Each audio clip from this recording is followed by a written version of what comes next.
L'Arabie saoudite a toujours été l'un des pays les plus mystérieux et les plus conservateurs, presque complètement fermés au tourisme.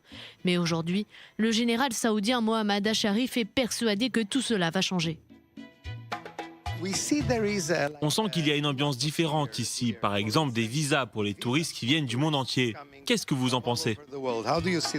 On ne pouvait pas rêver mieux, les touristes sont les bienvenus ici. Ils veulent venir découvrir notre pays et tout savoir sur notre culture.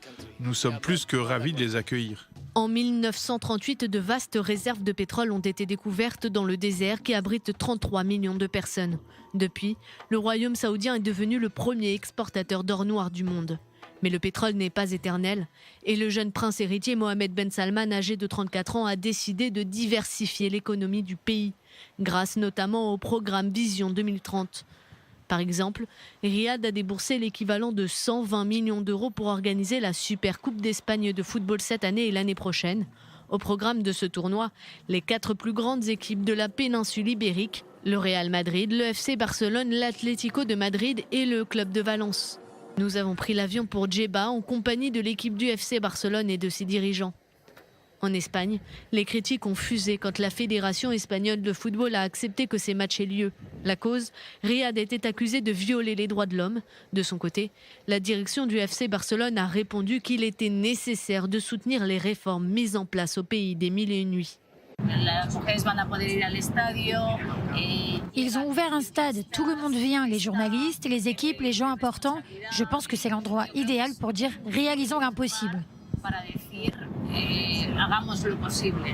En organisant des événements sportifs de grande envergure de football ou de moto, le royaume a trouvé le moyen d'attirer davantage de touristes et de moderniser son image.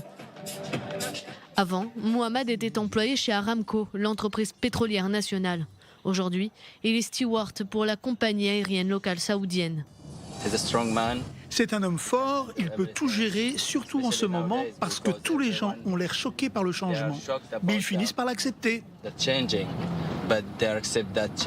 En quittant l'Arabie saoudite, on ne peut que ressentir l'immense changement culturel, presque extrême, qui est en train de transformer le pays.